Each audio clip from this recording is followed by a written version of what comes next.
and the first speaker in this area that has been a strength of our department for many years. The first speaker is Mark Geyer, and as you know, I highlighted Mark from the standpoint of could not have organized this series of lectures without him.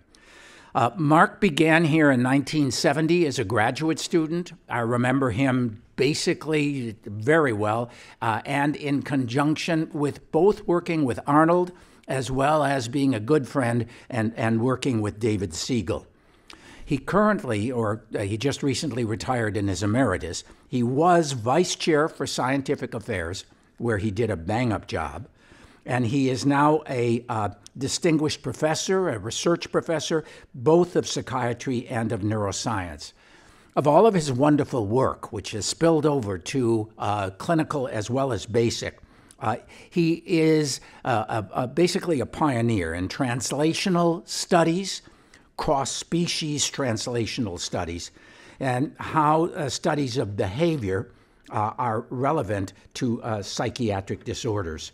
His title in the program, and there are a few title changes from the program, not speakers, but title changes. His title is Translating Behavior Dimensions Across Species and Disorders. So, Mark, thank you. Thank you, Mark. It'd be a little self-serving to thank the organizers, but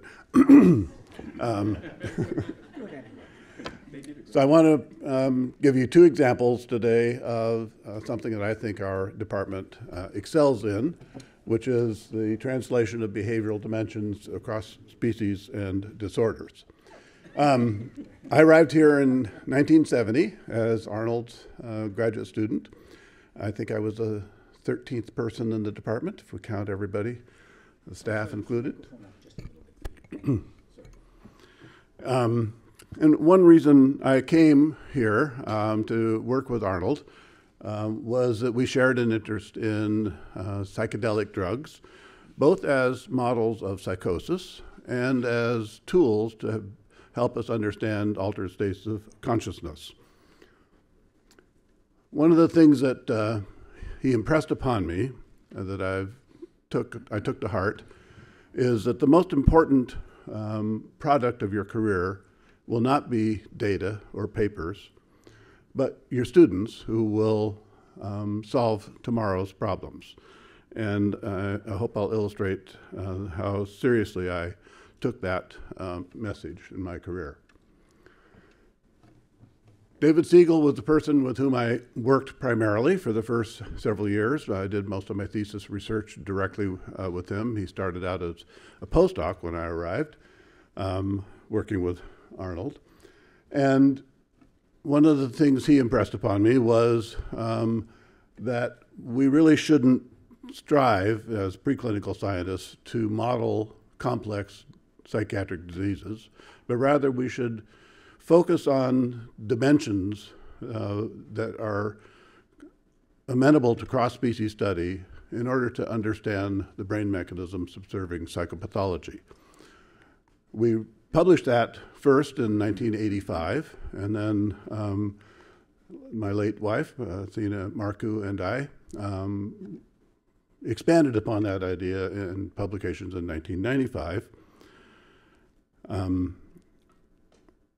And I'm pleased that now NIMH has kind of come to that view in their RDocs initiative, that if we focus on specific functions of brain, that we may make more progress in identifying cross-species validity.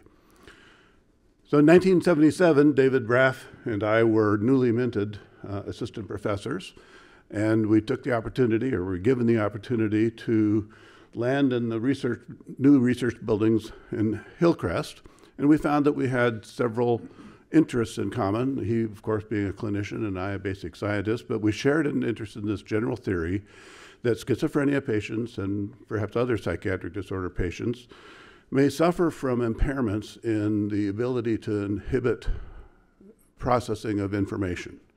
And the notion is that there are a number of filtering mechanisms that we have that, if deficient, as illustrated in this diagram, might lead to a common outcome of disorganized cognition and even potentially hallucinations and delusions.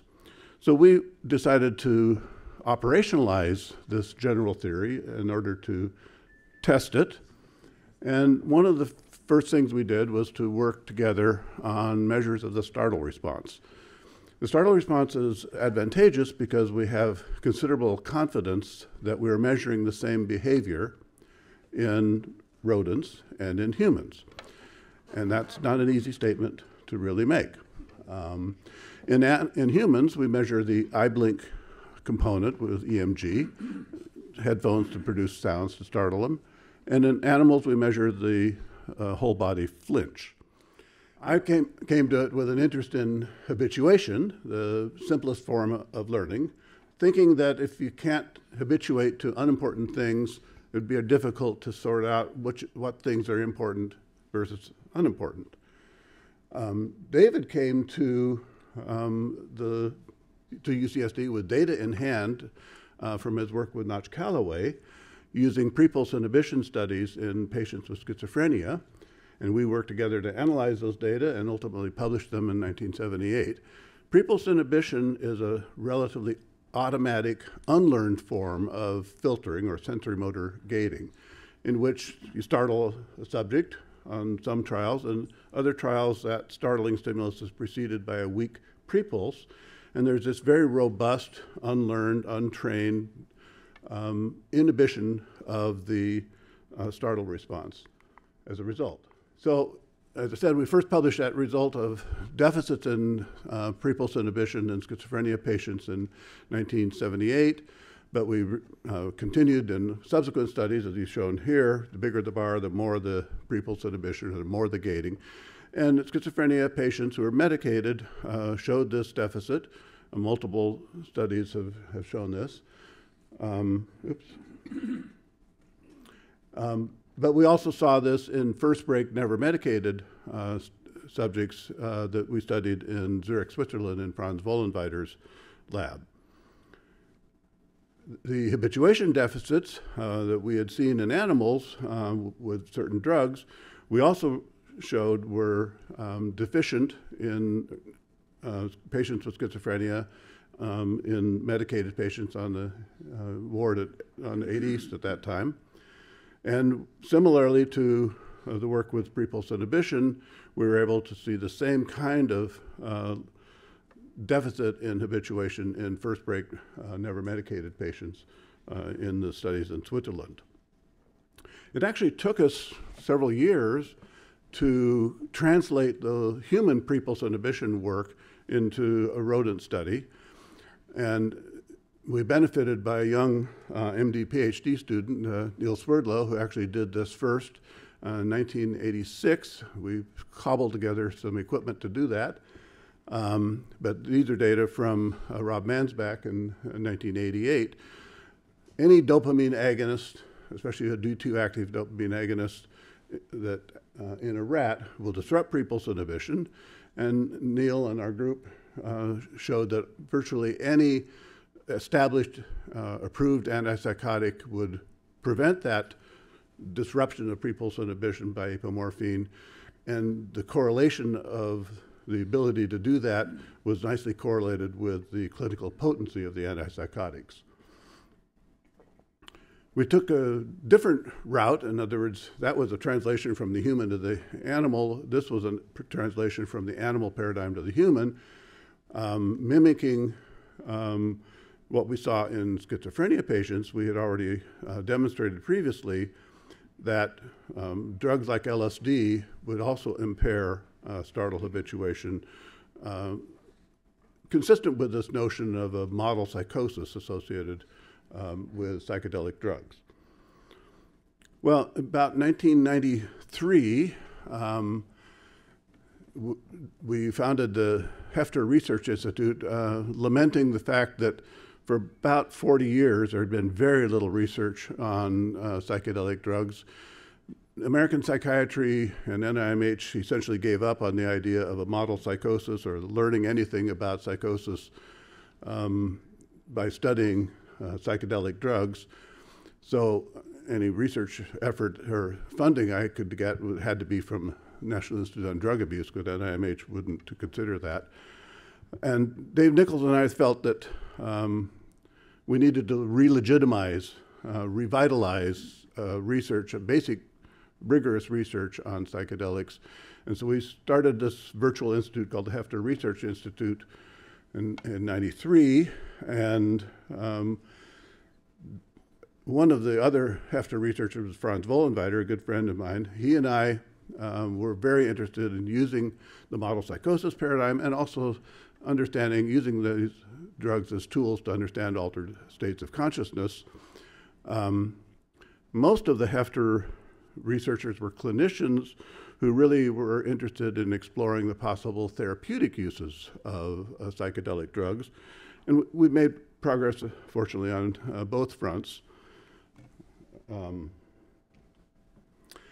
This picture is actually taken near Albert Hoffman's home in Basel, where we were celebrating the fact that the Hefter group had managed to raise enough money to start formally and fund a Hefter Research Institute in Zurich at the hospital where the Bleuler first coined the term schizophrenia.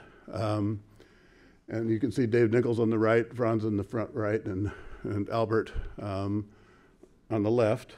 So we were celebrating the establishment of this new research institute in the Prepulse. We had already shown that, and Adam Halberstadt, whose picture is wrong in the program, but he's here in person, that psychedelics like dopamine agonists would disrupt prepulse inhibition, and that we could prevent that effect by treatment with a serotonin 2A antagonist, suggesting, of course, that that was the mechanism of action for these drugs, which wasn't known at the time. And in Zurich, where we could do these studies in humans, we were able to show subsequently the same kind of phenomenon. Psilocybin would disrupt prepulse inhibition in healthy individuals, and if you pre-treat them with a serotonin 2A antagonist, ketanserin, you prevent that disruption of prepulse inhibition. And for that matter, you prevent virtually all of the perceptual and cognitive effects associated with psilocybin. So it confirmed what we believed from the animal work, that indeed the mechanism of psychedelic action of magic mushrooms was acting as an agonist at these serotonin 2A receptors. And I want to emphasize that illustrates the value of being able to study the same behavior in an animal and a human, and that we can do animal studies that are predictive of what you're going to learn when you understand the mechanism in humans. In this day and age, that's not a widely accepted point of view.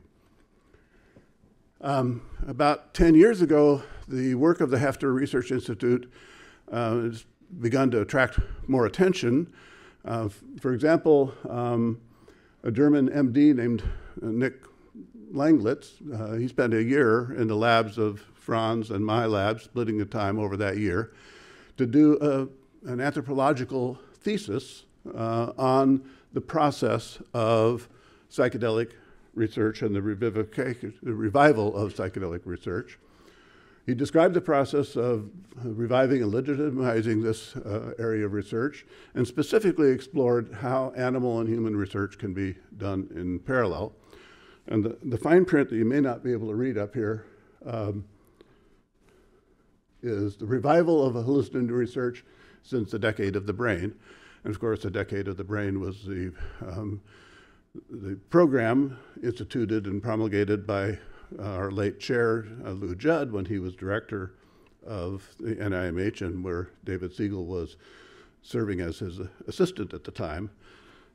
So I was pleased to see that. And the book's available on Amazon if you wish to read that.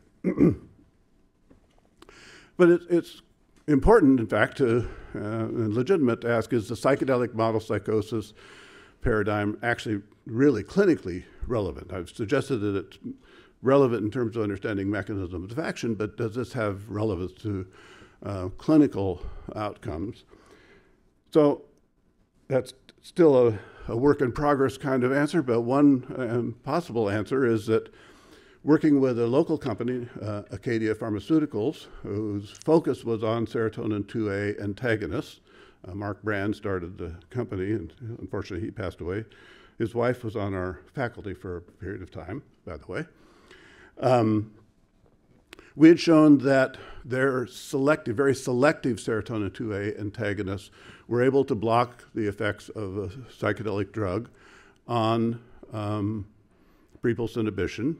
The lead author here is Martin Paulus's wife, when she was working for Acadia. It's a small world, you see. And as a result of that, and a number of other studies, of course, the FDA has approved one of the Acadia compounds named pimavanserin for the treatment of psychosis in Parkinson's disorder, where you don't want to use classical antipsychotics because they're dopamine blockers. We're now, the compound is now available for use, and because of that, we'll discover what other patient populations might be aided and helped by a serotonin 2 antagonist. As I mentioned, many of the Hefter people were interested in the therapeutic use potential of psychedelics, and Hefter sponsored and supported a number of studies over the years to explore that. One of the first was done by Charlie Grove, who was one of our founders, and with Adam Halberstadt assistance, just to demonstrate the safety of studying patients with psilocybin. And once that was established, a number of studies at NYU, Johns Hopkins, London, other places in Europe have demonstrated sustained and rapid antidepressant kinds of effects and anti-anxiety kinds of effects, both in treatment-resistant depression and in end-of-life anxiety treatments. FDA has given fast-track status to psilocybin for phase 3 studies for both of these indications. I'm running out of time, so I'm going to quickly go to the second example, which is using the behavioral pattern monitor. Here is for years, David Segal and I used locomotor activity as a measure of activity to study stimulants and sedatives, but the state of the art was just the amount of activity. You couldn't tell one stimulant from another with that kind of approach. So we developed a behavioral pattern monitor which enabled us to discriminate different psychostimulants befitting their different mechanisms of action. And using a multivariate assessment, aided in part by Martin Paulus's work on the project, we were able to classify these different stimulants. We then needed to study bipolar disorder, wanted to study bipolar disorder and distinguish it from schizophrenia. And one difference supposedly was manics are hyperactive and schizophrenia patients are not. Nobody had ever shown that. That was the belief. So we built a human behavioral pattern monitor on the inpatient unit. There's a camera hidden in the ceiling. Instead of holes for exploration that we have in the rodents, we have objects around the room. And here's a normal control on the right, the room imaged on the left, and a bipolar patient and a schizophrenia patient down below. You can see the bipolar patient is indeed hyperactive. The schizophrenia patient is not. We can quantify that over this 15-minute session. And you can see that the schizophrenia patients are not hyperactive, but they show less habituation as they do in Startle and as animals do in our rodent behavioral pattern monitor. The manic patients play with the objects, even try to eat them, certainly wear them. And they show pattern differences that we see as with psychostimulants. So I'm going to skip ahead because I'm out of time, I think. And I've given you 2 examples. I think over the next day and a half, you'll see some other examples from our group of translating nonverbal objective measures from animals to humans and vice versa. And hearkening back to Arnold's admonition that the important legacy that one may leave as a result of a career is not your data and your students, not your data and your papers, but the students you train to go on to solve tomorrow's problems. I'm really proud that a number of my trainees are on our faculty. And I'm retired, mostly. But these people will go on and continue. And there are actually some other people who could be listed as potential trainees that I contributed to, and a few others that I've missed. But it's very satisfying that in 49 years, I've had the pleasure to work with such great people in a great department and leave behind a legacy of these faculties who will enrich our department and our field. A few of them are pictured here. And of course, I want to thank the affiliations that I've had and the sources of support that have funded this work over the years, and my audience for their attention.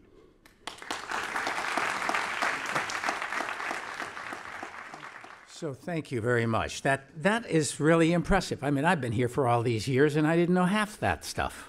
So a very impressive body of work, and one that certainly you should be proud of, and that we as your colleagues are incredibly proud of.